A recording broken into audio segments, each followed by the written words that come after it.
Welcome back, Dogface Soldiers. You are listening to the 3rd Infantry Division Realism Gaming Podcast. I am Sergeant McKenzie, NCOIC of Public Affairs, and with me today is First Lieutenant Cooper, Hello there. our man behind the ranks, Sergeant A. Byrd, Hello there. and finally our speaker, or our guest speaker of the night, the Soldier of the Quarter, Chief Warrant Officer to D. Lotus. Hello. Soldier of the Quarter. Are you here, Lotus? Are you ready? I am here. I am ready. All right. We've given you a few questions beforehand, so you can think about them a little bit. I don't think they're going to be too complicated. However, would you like to tell us a little bit about yourself? Well, I'm just a 22-year-old guy who likes to play video games. As I'm pretty much unemployed as of this moment, I pretty much only play Arma 3 and games like World of Tanks and World of Warcraft. I've been playing Arma 3 for 8-9 years now. And I've been a part of about 2 different other Milsim units. I have also, outside of gaming, I do have an interest in motorcycles and motocross. We know each other for a little bit. We've been in 3 other units technically, beforehand, before he decided to join the 3rd ID, so it's nice having you back. Why did you join the 3rd ID, and what keeps you here? Well, the reason why I joined was our previous unit disbanded like half a year before I joined, and I was just half a year where I did like nothing. I played other random shit games until I got back to you after you tried to get me to join this unit pretty much when you first found it. But I wasn't really that interested at the time, especially because you told me it was very serious and focused on realism, and I thought that that's not really my thing. And a year or 2 passed, and my unit at the time just decided to disband pretty much. Like one weekend we were playing, doing ops, second weekend just nothing, complete dead silence. No one came or anything. Server was down as well. So just half a year later, I decided to hit you up, ask you if you found a unit, any unit at all that you liked. And you just gave me some information. I was like, fuck it, might as well try it now. I haven't played in a unit in a while. I really like Arma, want to continue playing it. Just started getting in, asked if I could be directly recruited into your element, which surprisingly I was. I mean, and other than that, the main reason why I'm here still is I pretty much get to do whatever I want with my soccer element. You barely butt in anywhere, and I'm happy with that. And I'm still aiming for my CW3. Nice. CRO, I am doing recruitment for the unit. Thank you very much. Cool. With that being said, do you have any favorite, funny, memorable moments throughout your whole unit time? Can also be outside of this unit. Doesn't have to specifically be a near. But does anything, do you remember anything memorable, funny, or, just your favorite? I guess this memorable times is going to be 2 different times specifically. We have the one time when I was flying as a co-pilot for P. Byrd. I think it's Corporal P. Byrd now. And we were on our way just trying to reinsert a couple of infantry. I think it was about a year ago now, a year and 2 months or whatever. He for some reason he still had his HOTAS set up, and whenever he stops using it, he doesn't unplug it. He just puts the throttle down to 0. But when he flies a helicopter in Arma, he doesn't use his HOTAS. He uses, his keyboard and mouse. But as we were flying these guys in, his HOTAS for some reason decided to reset his throttle to 0, and kept doing it. So he had to pretty much tap shift to even somewhat maintain altitude. And as we're about to make a little crash, pretty much a crash landing, because he can't keep altitude, we just somehow knocked down an entire tree, which normally in Arma would pretty much blow you up. But the tree didn't injure the helicopter at all. It only injured the people inside. As he managed to fucking land it, he was still trying to figure out what the fuck was wrong. Because, he didn't think he had his HOTAS plugged in, I don't think. I don't remember. It was a couple, like 12 months ago, or sorry, 14 months ago. But yeah, it takes us like 10 minutes on the ground, but with the reinserts just waiting for us to figure shit out. I think that is like my first real memory of the unit. The second one that I also remember pretty clearly was, I think, like a week or two later after I passed my warrant officer candidate school and had just become a warrant officer 1. I was solo flying, trying to reinsert a couple of guys. I'm not sure how many exactly, but this time I actually had a crew chief, at the time specialist Jixtra, and who is now, I believe, either retired or discharged. I don't remember. But him and I, as we were flying away, after dropping off the infantry, we started getting locked on by multiple rockets.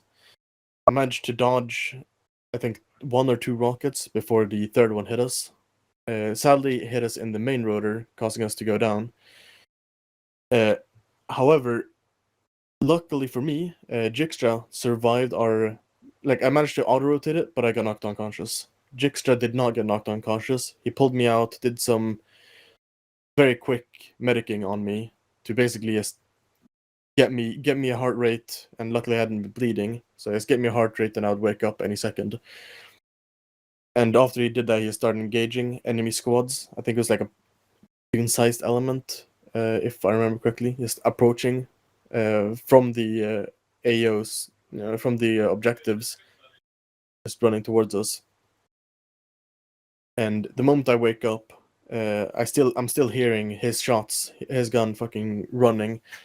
I instantly start repairing the main rotor, which is luckily the only thing that was majorly damaged. So after I repair it, I instantly starting up the helicopter again, because the Black Hawk we have is not the base game one. It takes a while. After which I get the rotor running. I tell him to hop back in. He hops in his crew chief slot and starts engaging with the minigun. And you might ask why he wasn't shooting with the minigun in the first place.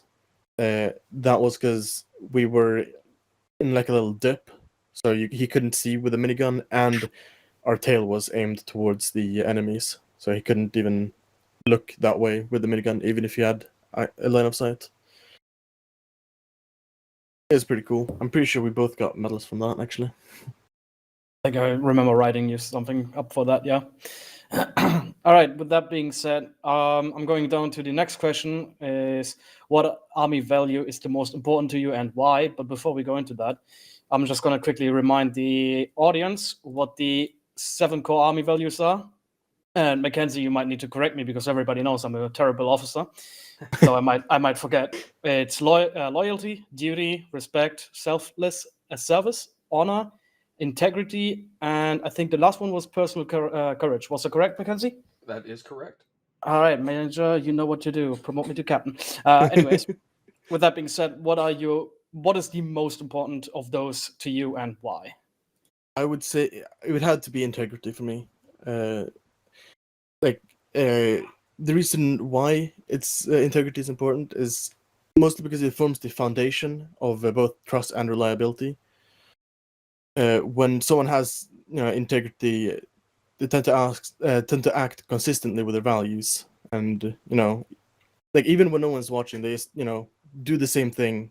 They don't change whether or not someone is watching or not, which creates a sense of honesty and dependability.